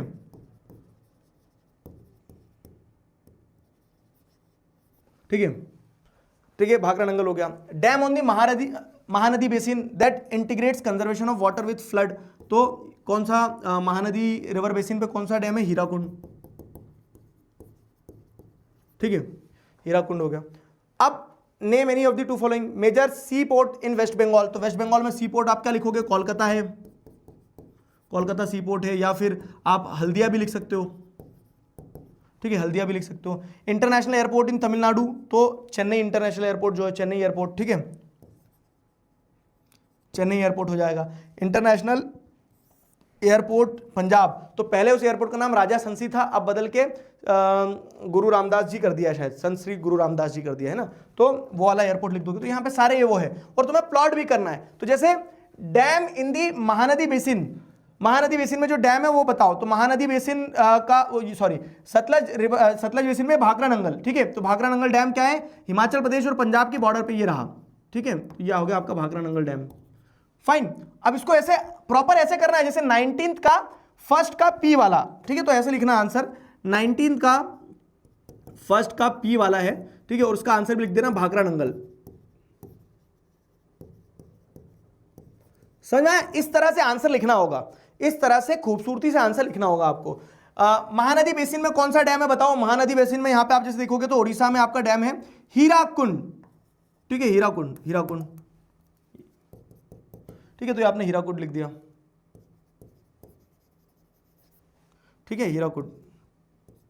क्लियर हुआ? मेजर सी पोर्ट, तो सी पोर्ट कहां पे आपका, या वेस्ट बंगाल में आप कोलकाता भी लगा सकते हो और हल्दिया भी लगा सकते हो, ठीक है। तो ये आपका कोलकाता और हल्दिया दोनों में से जो भी लगाओगे चल जाएगा, ठीक है। Haldia port is also correct. International airport इन तमिलनाडु, तो तमिलनाडु में ये इंटरनेशनल एयरपोर्ट यहाँ पे चेन्नई पे, चेन्नई इंटरनेशनल एयरपोर्ट, ठीक है। तो ये आपका क्या हो जाएगा, सेकंड वाला। और ये पढ़ के लगाना, जैसे इसमें नीचे वाले सेक्शन में 2 लगाना है, 3 में से 2 करना है, तो 3 में से 3 करोगे तो ऐसा नहीं कि 3 नंबर दे देंगे, जो ऊपर के 2 रहेंगे फिर वो कंसीडर करे जाएंगे। तो आपको जो 2 सही पता हो 2 ही लगाना बस, ठीक है। फिर क्या है, इंटरनेशनल एयरपोर्ट पंजाब, तो राजा संसी श्री गुरु रामदास जी इंटरनेशनल एयरपोर्ट जो है ना, तो यहाँ पे अमृतसर में गुरु रामदास जी इंटरनेशनल एयरपोर्ट, ये हो गया आपका, ठीक है। ये थर्ड वाला पॉइंट क्लियर हुआ। चलो, इस तरह से आपका ज्योग्राफी का सेक्शन कंप्लीट होगा। अब क्या करना है बाबू, अब आपके मान लो आपने क्या कर लिया, 1.5 घंटे के अंदर ज्योग्राफी भी कंप्लीट कर लिया, हिस्ट्री भी कंप्लीट, भूल जाओ ज्योग्राफी। अब अगले 1.5 घंटे सिर्फ पॉलिटिकल साइंस और इकोनॉमिक्स अपने ध्यान में रखना है, ठीक है। तो पॉलिटिकल साइंस और इकोनॉमिक्स अपने ध्यान में रखना है। तो पॉलिटिकल साइंस उठाते हैं अपन। पॉलिटिकल साइंस में क्या है, which of the following statement are true with respect to ethnic composition of Belgium. तो 4 स्टेटमेंट्स दिए गए, ऐसे स्टेटमेंट बेस्ड क्वेश्चन आएंगे और ऐसे अपन एमसीक्यू प्रैक्टिस भी करते हैं, है ना। ऐसी एमसीक्यूज तो अपन प्रैक्टिस करते हैं ना क्लास में, यूट्यूब पे, सारी जगह। तो 59% of total population of Belgium lives in Wallonia region and speaks French. ना जी ना, 40% पॉपुलेशन फ्रेंच बोलती है, और यहाँ 40% और डच जो बोलने वाली, तो डच बोलने वाली 59% है, तो दोनों स्टेटमेंट गलत हो गए, ठीक है। 1% बेल्जियंस स्पीक जर्मन, यस। और कैपिटल सिटी ब्रसेल्स जो है, तो वहाँ पे 80% लोग फ्रेंच बोलते हैं, 20% डच बोलते हैं। जो कंट्री में मेजोरिटी में, कैपिटल में माइनॉरिटी में, कैपिटल में माइनॉरिटी में, कंट्री में मेजोरिटी में। तो उस हिसाब से सिर्फ 3rd और 4th ही स्टेटमेंट सही है, B is the right answer. Got my point, B is the right answer. 21, तो the cartoon below depicts Germany's government that was formed after the 2005 election. 2005 के इलेक्शन के बाद में जो सरकार बनी उसके बारे में एक कार्टून बनाया गया है, ठीक है। 2 मेजर पार्टीज थी, Christian Democratic Union and Social Democratic Party. The 2 parties are historically competing with each other, दोनों एक दूसरे के राइवल्स थे, ठीक है। Which of the following option best explain the cartoon. तो कार्टून को कौन सा ऑप्शन लेकिन बेस्ट तरीके से एक्सप्लेन करता है। तो देखो यहां पे क्या हो रहा है ना बाबू, समझना, यहां पे क्या हो रहा है कि ये 2 अलग अपोजिट पार्टीज एक साथ सरकार बना के चलाएगी, तो उसको दर्शाया जा रहा है, ठीक है। और ये कोलिजन गवर्नमेंट के आइडिया को दर्शाता है ये कार्टून, कि कैसे साथ मिलकर गठबंधन की सरकार बनती जब एक पार्टी को मेजोरिटी नहीं मिल पाती है, तो उस चीज को दर्शाया गया है। फाइन, आगे आ जाओ। Consider the following case and choose the correct option. Suppose the government of India plans to issue new currency notes of different denomination. सवाल देखते से पहले चैप्टर रियलाइज करना है, ठीक है। गवर्नमेंट ऑफ इंडिया प्लान करिए कि नई करेंसी नोट जो है उसको लाएंगे ताकि ब्लैक मनी को खत्म किया जा सके, जैसे नोटबंदी करके बदल दिए थे नोट। तो the government of one state is opposed to this policy of central government. Can the state government stop union government from implementing this policy. हाँ जी बताइए।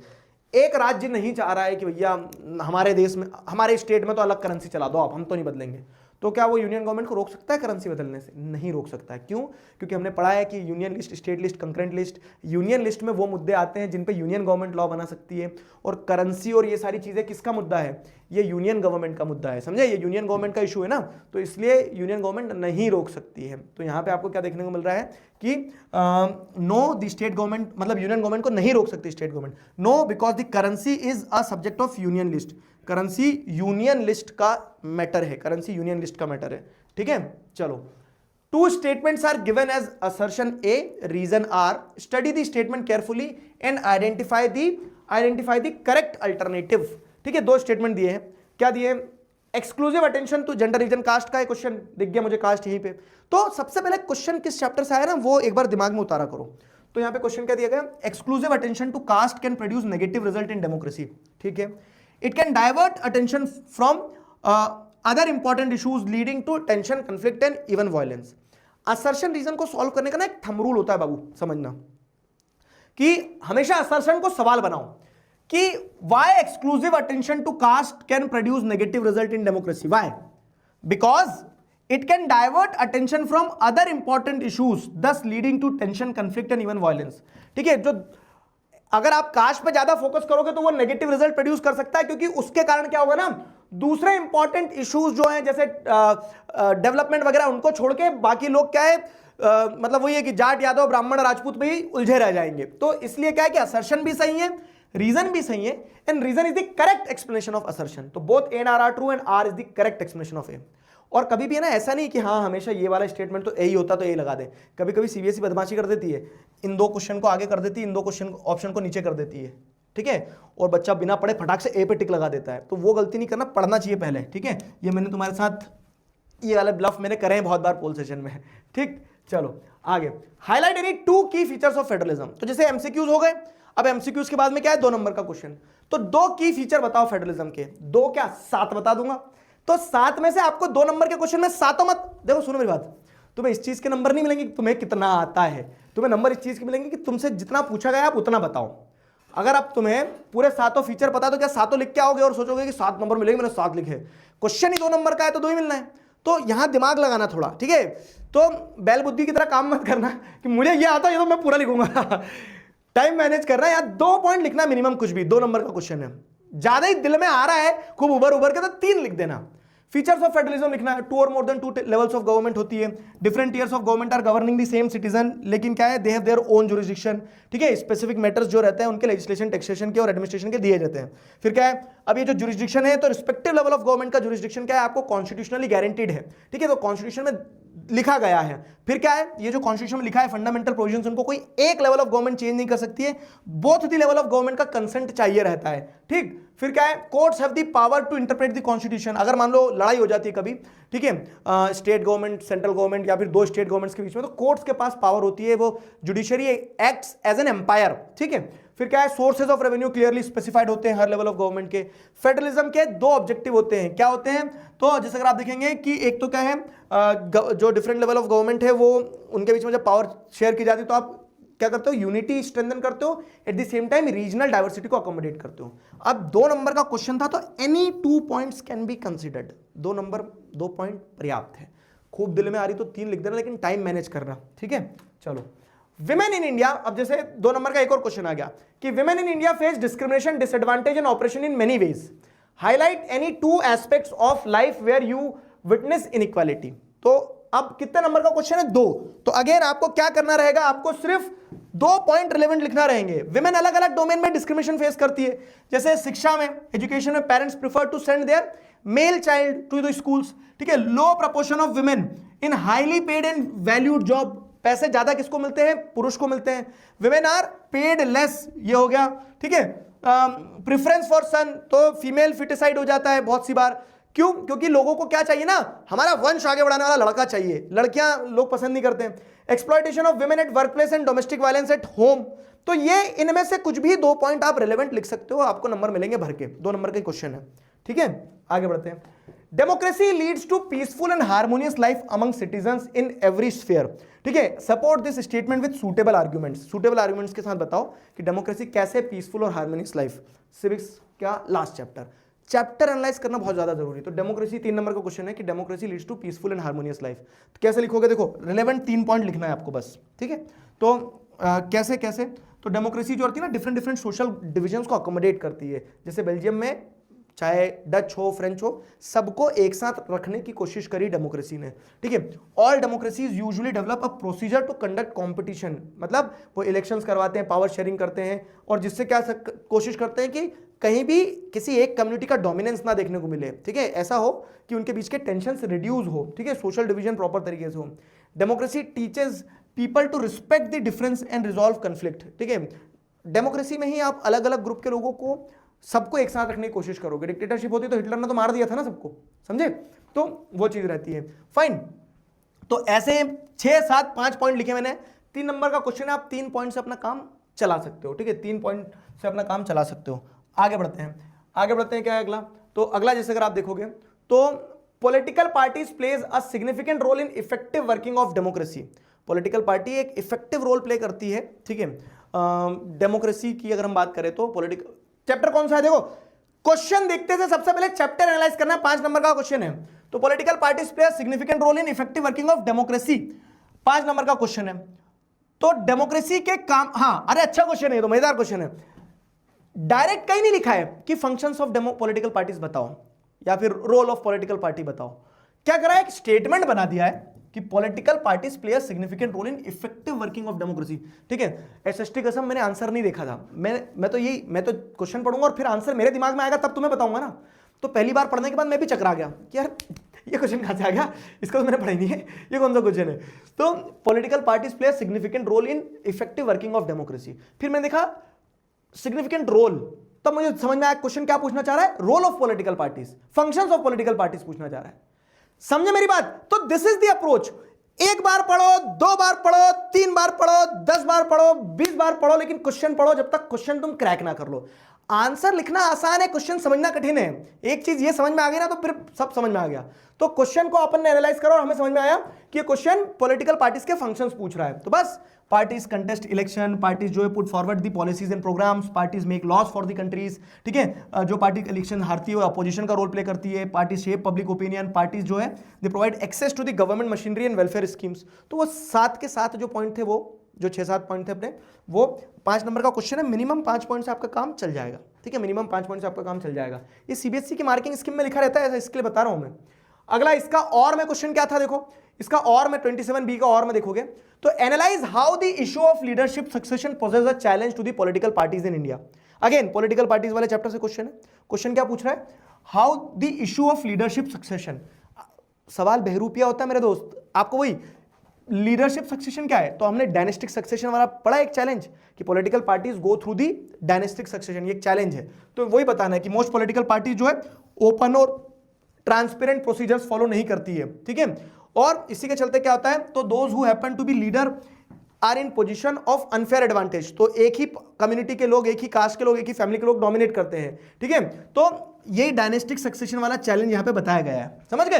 तो क्वेश्चन समझ में आ गया, तो वही डायनेस्टिक सक्सेशन लिखना है कि एट टाइम्स क्या होता है, this is so because people who do not have educate experience capable नहीं है, लेकिन क्योंकि उनके पापा जी लीडर थे तो वो भी लीडर बन जाएंगे, ठीक है। तो वो इनकेपेबल लोग जो है ना, इनकेपेबल लोग क्या करते हैं, they occupy powerful positions more than loyalty to party principle and policies.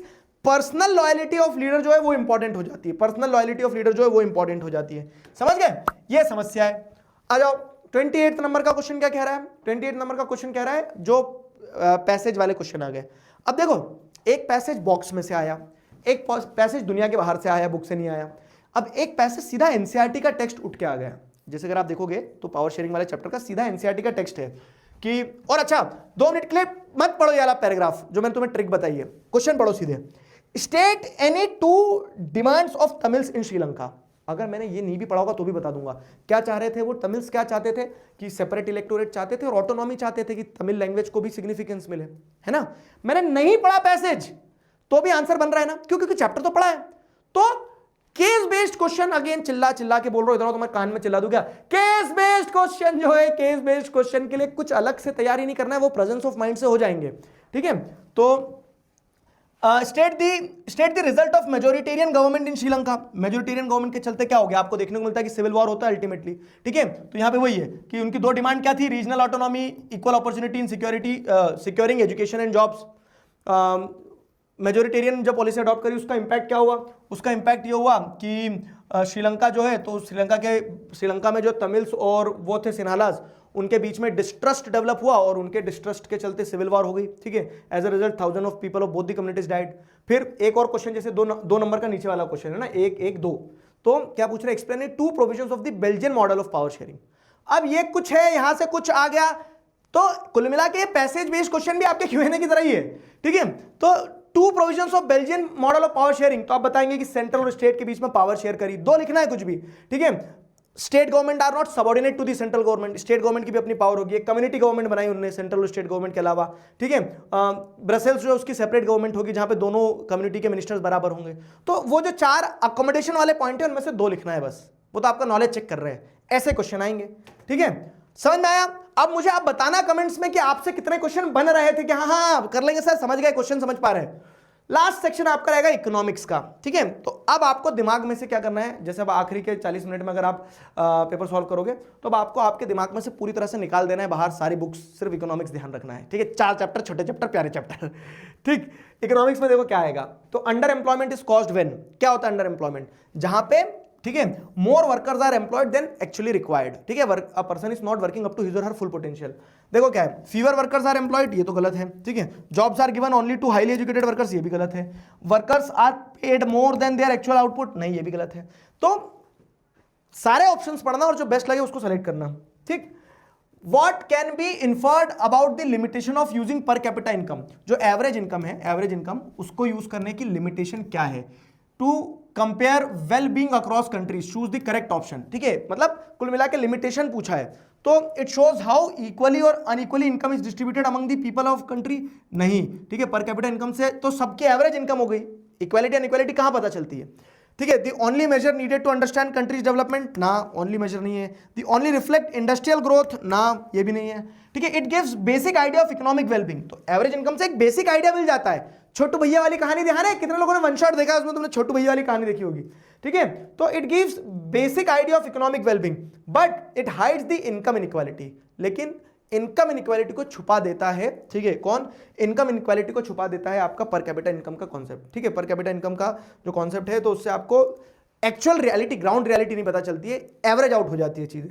ठीक है, which of the following examples best demonstrate how the tertiary sector supports both the primary and secondary sector.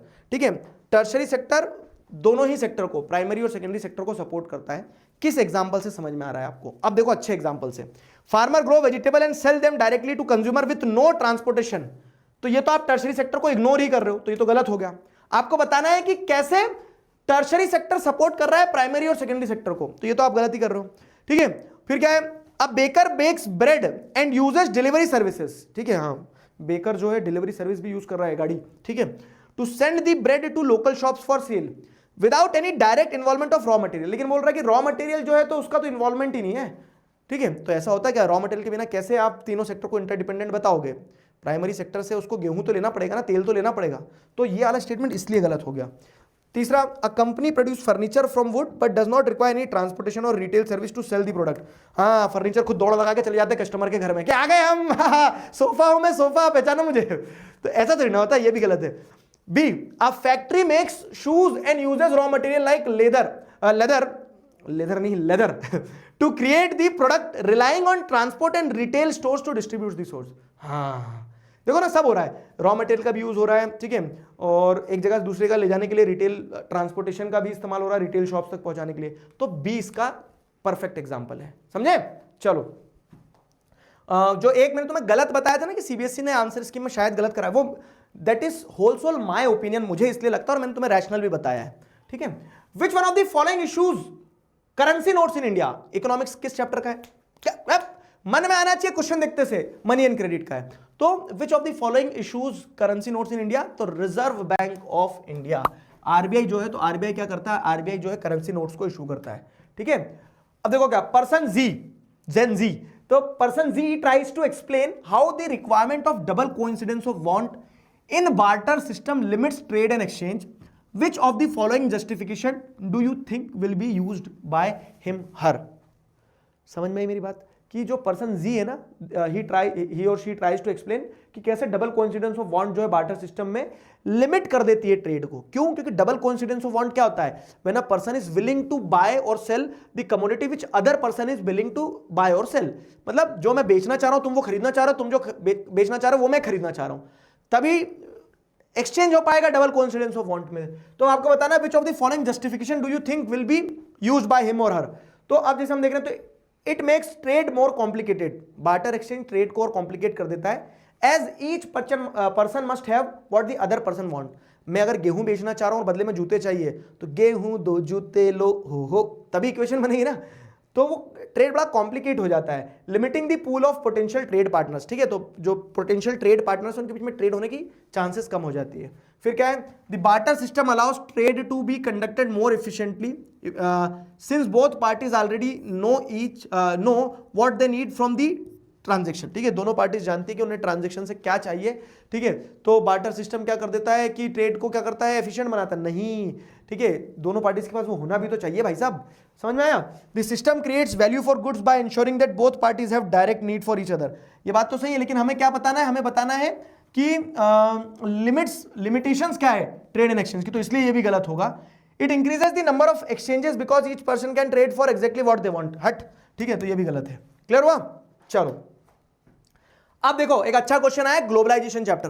Globalisation chapter जो है ना आपके syllabus में बहुत तो नुक्स आ रहा है। व्हाट इज ग्लोबलाइजेशन और factors that have enabled globalisation, दो ही टॉपिक आ रहे हैं, लेकिन भले ही 2 टॉपिक आ रहे हो मेरे दोस्त, लेकिन वो चैप्टर तो इंपॉर्टेंट है, ठीक है। उस चैप्टर से क्वेश्चन भी बनते हैं। जैसे क्वेश्चन बना 20 नंबर की इकोनॉमिक्स आएगी ना, तो सबका 20 नंबर में तो सब कुछ आ रहा है, वो चैप्टर भी आ रहा है भले ही छोटा हो। तो क्वेश्चन ये है कि इफेक्ट ऑफ ग्लोबलाइजेशन और आउटकम बताए गए हैं। तो जैसे इंक्रीज्ड फॉरेन इन्वेस्टमेंट, अब जब फॉरेन इन्वेस्टमेंट बढ़ेगा तो उससे क्या होगा, loss of traditional jobs due to automation हो सकता है, ठीक है। Cultural expansion of global market and access to technology, जब फॉरेन इन्वेस्टमेंट बढ़ेगा तो मार्केट बढ़ेगा, ऑब्वियस है कि वहां से पैसा आया तो यहां से सामान भी जाएगा वहां। Spread of cultural practices ideas and values across border, तो ये तो कल्चरल एक्सचेंज एंड अवेयरनेस है, तो 2 का 3 होना चाहिए, ठीक है। हाँ ये इधर 2 का 3, जैसा इसमें 2 का 3 नहीं है, इसमें 2 का 3 नहीं है, इसमें 2 का 3 नहीं है, तो यही होना चाहिए, लेकिन इसको फॉर श्योर कर लो। तो 1 का 1 भी सही बैठ रहा है। 3 का क्या है, टेक्नोलॉजी एक्सचेंज एंड अवेयरनेस, तो इससे क्या होगा ना, टेक्नोलॉजी एक्सचेंज एंड अवेयरनेस है, जब टेक्नोलॉजी आएगी तो ऑब्वियस है, ठीक है, कि टेक्नोलॉजी आएगी तो जो ट्रेडिशनल जॉब्स थी, जैसे जो हाथ से काम कर रहे थे, अब टेक्नोलॉजी आ गई, उनको भगा दिया सबको, तो loss of traditional jobs due to automation and cheaper labour elsewhere, ये बात सही है, ठीक है, ये बात दिस इज करेक्ट, तो इसका अपन क्या कर देंगे, दिस इज करेक्ट, तो 3 का 2 हो जाएगा, तो डी ही होगा इसका right answer. Growth of multinational corporations, तो उससे लार्ज कंपनी जो है डोमिनेटिंग प्लेयर्स बन जाएगी इन ग्लोबल मार्केट, परफेक्ट, ठीक है, ये हो गया। आगे बढ़े अगर, तो अगली कहानी क्या है, evaluate the utility of public service in contributing to overall well-being of individuals and society। Individuals और सोसाइटी के ओवरऑल वेलबिंग में पब्लिक सर्विसेज कहां से आया, चैप्टर 1 से आया, पब्लिक फैसिलिटीज वाला टॉपिक है। अब ये ऐसे ओपन एंडेड क्वेश्चन है, 3 नंबर का आया है कि पब्लिक सर्विसेज जो है ओवरऑल एक इंपॉर्टेंट रोल प्ले करती है in the development of people, बताओ कैसे। तो इसके लिए क्या आपको अलग से कुछ पढ़ना है, नहीं, या आप मन से भी लिख सकते हो। जैसे health care and public health की अगर बात करें, तो पब्लिक फैसिलिटीज होगी तभी लोगों को क्वालिटी पब्लिक हेल्थ केयर मिल पाएगी, ठीक है, जो कि फंडामेंटल है लोगों के प्रोडक्टिविटी को इंक्रीज करने के लिए, ठीक है। अच्छा हेल्थ फैसिलिटीज रहेगा तो उससे मॉर्टेलिटी रेट कम हो जाएगा, जैसे केरला में अपन ने देखा, ठीक है। तो वही सारे पॉइंट। फिर क्या है, पब्लिक फैसिलिटीज में एजुकेशन एंड स्किल डेवलपमेंट आ जाएगा, तो जब पब्लिक एजुकेशन बेटर होगा तो इससे क्या होगा कि सबको लर्निंग अपॉर्चुनिटीज मिलेगी, चाहे अमीर हो गरीब हो सब, जिससे सारे लोग ग्रो करेंगे, सारे लोग एजुकेटेड हो जाएंगे, सारे लोग शिक्षित हो जाएंगे, तो विकास होगा। Fine. Sanitation and clean water, तो जब ये पब्लिक फैसिलिटीज है कि साफ पीने योग्य पानी रहेगा, टॉयलेट्स वगैरह रहेंगे, तो डिसीजेज नहीं होंगी लोगों को, ठीक है, लोग हेल्दी रहेंगे, तो कंट्री की ग्रोथ में इंपॉर्टेंट रोल प्ले करेंगे। 3 नंबर का क्वेश्चन है, ऐसे 3 पॉइंट लिख सकते हो आप, क्लियर हुआ। जैसे इंफ्रास्ट्रक्चर डेवलपमेंट, अच्छे रोड्स होंगे, अच्छे ब्रिजेस होंगे, तो क्या होगा कि उससे फटाफट सामान इधर उधर जाएगा, तो हमारी बिजनेसेस ग्रो होंगे, मार्केट ग्रो होंगे, इंडस्ट्रीज ग्रो होगी। कोई भी 3 रिलेवेंट, 2 नंबर का ही था, 3 का था, 3 का था, तो अब 3 रिलेवेंट पॉइंट लिखो, ठीक, और एनी अदर रिलेवेंट पॉइंट, ठीक है। तो कोई और भी अगर, अब ये ओपन एंडेड क्वेश्चन है तो देखो सीबीएसई खुद भी लिख रही है कि मन से भी लिख सकते हो भाई, मन से, ठीक है, लिख दो, आप मन से भी लिख सकते हो। सीबीएसई खुद बोल रही है कोई रिलेवेंट पॉइंट तुम्हारे दिमाग में तो लिख दो कि पब्लिक फैसिलिटीज अगर इंप्रूव होगी तो जिससे क्या होगा, पब्लिक फैसिलिटीज के इंप्रूव होने से आप कह सकते हो कि एक बेटर सिविक सेंस आएगा। जब सब कुछ साफ सुथरा रहेगा तो लोग गुटखा थूकने से पहले देखेंगे। एक एक्सपेरिमेंट बताता हूँ, जहाँ कचरा पड़ा रहता है ना, लोग वहां और कचरा फेंकते हैं, तो जब सब कुछ साफ सुथरा रहेगा तो लोग क्या करेंगे, एक बेटर सिविक सेंस डेवलप करेंगे, है ना। Expanding access to loan in formal sector is important, yet it is equally critical that these loans are accessible to the people for national these loans are accessible to all the people for national development, ठीक है। Justify the statement. Again अब मैं answer पे नहीं जाऊंगा, पहले मैं question ही समझूंगा। Expanding access to loan in the formal sector is important, money and credit से चैप्टर के क्वेश्चन है ये। तो आपको बोला जा रहा है कि लोन का जो फॉर्मल सेक्टर में एक्सेस है वो बढ़ना चाहिए, कि फॉर्मल सेक्टर में लोगों को लोन मिलना चाहिए, इंपॉर्टेंट है। Yet it is equally critical that these loans are accessible to all the people। लेकिन लोन फॉर्मल सेक्टर में बैंक सबको लोन नहीं देती है, ठीक है, सबको लोन नहीं देती है, तो इसी को आपको जस्टिफाई करना है। तो आपको ये बताना है कि कैसे, ठीक है, हाई कॉस्ट ऑफ बोरोइंग के चलते क्या है कि लोग जो है, ठीक है, लार्ज पार्ट ऑफ अर्निंग जो है बोरोवर्स की, अगर वो इनफॉर्मल सेक्टर से लोन लेते हैं तो लोन रीपे करने में ही चले जाती है, ठीक है। कभी कभी high interest rate of borrowing के चलते क्या होता है कि इतना महंगा लोन ले लिया कि जितना कमाया था सब लोन भरने में चले गया, और वो पर्सन जो है वो डेट ट्रैप में फंस जाता है। तो वो पूरी कहानी लिख रहा रहेगा। तो also the people who might wish to start an enterprise by borrowing may not do so because high cost of borrowing. अब क्योंकि कॉस्ट ऑफ बोरोइंग अगर महंगी है तो लोग लोन लेंगे ही नहीं, और लोग लोन नहीं लेंगे तो कोई इंटरप्राइज वगैरह कुछ चालू नहीं होगा, कुछ डेवलपमेंटल वर्क नहीं होगा, ठीक। और for these reasons banks and cooperative जो है वो जरूरी है कि सब वो लोन दे, फॉर्मल सेक्टर से लोन दे, अच्छे टर्म्स ऑफ क्रेडिट पे लोन दे। लेकिन ठीक है, आपको एक चीज ध्यान रखना होगा, इसमें एक पॉइंट जो सीबीएसई की तरफ से नहीं आया, 3 नंबर का क्वेश्चन मुझे लिखना चाहिए और वो कि ऐसे जब बोल रहे ना कि yet it is equally critical that these loans are accessible to all the people, तो इसमें आपको लिखना होगा कि लोन सबको मिले, वो जो वाला पॉइंट है। वैसे हाँ लिखना नहीं है, वाला पॉइंट जरूरी नहीं है, आप इसमें ये लिख सकते हो कि क्यों इंपॉर्टेंट है कि लोन सबको मिले नेशनल डेवलपमेंट के लिए, ताकि जब सस्ता लोन होगा तो हर व्यक्ति लोन ले पाएगा और हर व्यक्ति क्या कर पाएगा, कुछ ना, अब लोन लेके आदमी शिमला मनाली घूमने तो नहीं जाएगा ना, लोन लेके इंसान क्या करेगा, किसी ना किसी तरह का एंटरप्राइज चालू करेगा, और वो एंटरप्राइज जब चालू होगा तो उससे ओवरऑल कंट्री का ही डेवलपमेंट होगा, सरकार को टैक्स मिलेगा भाई साहब। ठीक है, highlight the significant 3 factors that have contributed to the growth of globalisation. Globalisation कैसे हुआ, कुछ 3 फैक्टर कुछ भी बता दो। जैसे गुड्स एंड सर्विसेज का मूवमेंट जब हुआ, मल्टीनेशनल कंपनीज जब आई, इंफॉर्मेशन कम्युनिकेशन टेक्नोलॉजी के आने से, ट्रांसपोर्टेशन टेक्नोलॉजी के बेटर होने से, ठीक है, जब लोग कंट्रीज के बीच में मूवमेंट कर रहे हैं, लिबरलाइजेशन ऑफ फॉरेन ट्रेड जब हुआ तो उससे इन्वेस्टमेंट आया, तो उससे ग्लोबलाइजेशन हुआ। कोई भी रेलेवेंट पॉइंट लिख सकते हो आप, लेकिन इसको एक्सप्लेन भी करना पड़ेगा, ऐसे एक लाइन में लिख के मत आ जाना। ठीक है, तो जैसे अगर आप लिखेंगे, क्या लिख रहे हो कि liberalisation of foreign trade and foreign investment policy, and when our country, मतलब हमारी कंट्री की जब गवर्नमेंट जो थी, तो when our government removed the trade barriers which led to the investment inflow of foreign investment overall which created a market for global world. ठीक है, और ग्लोबलाइजेशन ऐसे हुआ, तो आपको थोड़ा सा एक्सप्लेन करना पड़ेगा उसको। ठीक है, 3 पॉइंट्स। आ जाओ अब 38 का एक 5 नंबर का क्वेश्चन देखो क्या है। एक रिसर्च स्टूडेंट था, a research student spoke with 2 people M and N, ठीक है, M and N, to learn about their work related differences. On the basis of interview conducted with both of them, the student concluded that person M was working in organized sector, person N was employee of workplace that was functioning as an unorganized way. Analyze the key difference between the 2 sectors that must have enabled the research student to come to this conclusion. ठीक है, अब बताओ जरा, समझ में आया? ये पूरी कहानी सुनाने के पीछे का कोई लॉजिक नहीं है, लेकिन उसको फैंसी बनाना था ना, क्योंकि क्वेश्चन को, तो क्वेश्चन को फैंसी बनाने के चक्कर में उन्होंने क्या किया, क्वेश्चन को फैंसी बनाने के चक्कर में कहानी बनाई। बाकी क्वेश्चन पूछ सीधा ये रहा है, क्या पूछ रहा है question, analyse the key difference between the 2 sectors. कौन से? ऑर्गेनाइज सेक्टर और अनऑर्गेनाइज सेक्टर के बीच में आपको की डिफरेंस पता करना है, बस सिंपल। क्वेश्चन बड़ा सिंपल है, क्वेश्चन बड़ा सिंपल है, बस उसको फैंसी बनाया गया और कुछ नहीं। तो ऑर्गेनाइज और अनऑर्गेनाइज सेक्टर के बीच में आपको क्या करना है ना, डिफरेंस पता करना है। तो ऑर्गेनाइज अनऑर्गेनाइज सेक्टर में डिफरेंस पता करना है, तो working conditions of person M जो रहेगी, तो जैसे रेगुलर एम्प्लॉयमेंट, गवर्नमेंट रेगुलेशन होगा, सिक्योरिटी ऑफ एम्प्लॉयमेंट होगा, एम्प्लॉय बेनिफिट मिलेगा, सेफ वर्किंग कंडीशन होगी, रिटायरमेंट बेनिफिट्स होंगे, और यही सारी चीजें नहीं होगी। इरेगुलर एम्प्लॉयमेंट होगा, lack of government regulation, no employment benefit, seasonal work, job insecurity होगी, जॉब इनफॉर्मल जॉब होगा, डिपेंडेंस ऑन एम्प्लॉय, एम्प्लॉय का मन हुआ निकालना है निकाल देगा, तो ये सारा दिक्कतें होंगी। क्लियर हुआ? ये सारी दिक्कतें होंगी। आ जाओ, तो उस तरह से आपको ऑर्गेनाइज्ड अनऑर्गेनाइज्ड में डिफरेंस लिखना था बस, लेकिन उसको कहानी बना के पूछ दिया आपसे। क्लियर हुआ? आगे बढ़ते हैं। आगे क्या है? Privatisation can have both positive and negative effect on the economy. अब ये भी ओपन एंडेड क्वेश्चन है, देखो 5 नंबर का क्वेश्चन है, ठीक है, और आपको इस पे ओपन एंडेड लिखना है। However at least 2 positive and 2 negative effect must be included in the response. तो आप क्या करोगे, कुछ भी 2 पॉजिटिव बताओ कि प्राइवेटाइजेशन से क्या होगा, एफिशिएंसी और प्रोडक्टिविटी बढ़ेगी, अच्छी टेक्नोलॉजी वगैरह लाते हैं, क्वालिटी ऑफ सर्विस इंप्रूव होगी। जैसे कि ना एक प्राइवेट हॉस्पिटल में जाओ, एक गवर्नमेंट हॉस्पिटल में, साफ सफाई वगैरह, तो क्वालिटी ऑफ सर्विसेज इंप्रूव होगी, रिड्यूस गवर्नमेंट बर्डन। ठीक है, तो अब क्योंकि प्राइवेट प्लेयर्स आ जाएंगे तो सरकार के भरोसे हर चीज के लिए बैठे नहीं रहेंगे लोग। लेकिन इसका प्राइवेटाइजेशन के नेगेटिव ऐसे ओपन एंडेड, ये बुक में कहीं नहीं मिलेगा, ये तो दिमाग लगा के कर सकते हो ना वैसा। फिर क्या है प्राइवेटाइजेशन के नेगेटिव, क्या है कि exclusion of public welfare. Private sector तभी चल पाएगा जब प्रॉफिट होगा उन्हें। सरकार प्रॉफिट कमाने के लिए नहीं करती कुछ भी काम। 10 रुपए में एम्स में इलाज होता है, क्यों? क्योंकि वहां सरकार जो है तो प्रॉफिट नहीं कमा रही है ना, समझ में आया? तो सरकार सेवा कर रही है, लेकिन प्राइवेट प्लेयर सेवा नहीं कर पाएगा क्योंकि वो चला ही नहीं पाएगा अपनी कंपनी। तो लॉस ऑफ एम्प्लॉयमेंट सिक्योरिटी। अब क्या होगा कि प्राइवेटाइजेशन का नेगेटिव ये है कि प्राइवेट सेक्टर किसी को दामाद बना के नहीं रखेगा, जॉब से निकाला जा सकता है, लेकिन सरकारी सर्विसेज में नहीं निकाला जाता है। Wide gap between rich and poor due to inaccessibility of basic facilities.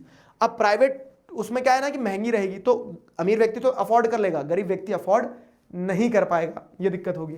Lower government accountability, ठीक है, तो प्राइवेट प्लेयर्स रहेंगे तो उनकी कोई अकाउंटेबिलिटी नहीं है, हो गया सरकार की, तो लोग क्या करते हैं ना, जिम्मेदारी ठहरा सकते हैं कि तुम्हारे कारण हुआ ऐसा। तो ये ओपन एंडेड क्वेश्चन है, इसमें आप मन से लिख सकते हैं, ठीक है, मन से लिख सकते हैं। क्लियर हुआ? अच्छा 38 क्वेश्चन ही था क्या? तो अब मुझे एक चीज बताओ, इकोनॉमिक्स भी कंप्लीट हो गया, अब तुम्हारे 3 घंटे भी हो गए पेपर के, और पेपर के 3 घंटे होने के बाद तुम मेंटली फ्री हो कि हाँ सब हो गया कंप्लीट। अब मुझे बताओ, are you guys confident enough ये सैंपल पेपर देख के? देखो सैंपल पेपर क्या होता है ना, एक बेंचमार्क होता है कि इस तरह से आपका पेपर आएगा। और इस बार तो क्योंकि क्या हुआ कि पेपर पैटर्न भी बदला है, तो बदलते पेपर पैटर्न में आपको समझ में आना चाहिए कि किस तरह से क्वेश्चन आएंगे। ठीक है, बदलते पेपर पैटर्न में आपको समझ में आना चाहिए कि किस तरह से क्वेश्चन आएंगे। तो I hope now you can connect the dots. Map work history का हिस्ट्री में, ज्योग्राफी का ज्योग्राफी में। ठीक है, MCQs, very short answer, long answer सब एक साथ आएंगे, लेकिन वो सेक्शन वाइज आएंगे तो आसान रहेगा। आप खुद आपके वायर सुलझेंगे नहीं कि ये ज्योग्राफी में लिखूं या इकोनॉमिक्स में लिखूं, तो आसान है। जरूरी ये है कि साथ मिलकर अभी और बहुत सारी प्रैक्टिस करना है, तो उस प्रैक्टिस में लगे रहना। ठीक है, उस प्रैक्टिस में लगे रहना। अभी के लिए क्या करता हूं, साइन ऑफ करता हूं। Will see you all in the next video. तब तक अपना ध्यान रखो, मुस्कुराते रहो। Signing off with this, together we can, we will. Thank you very much.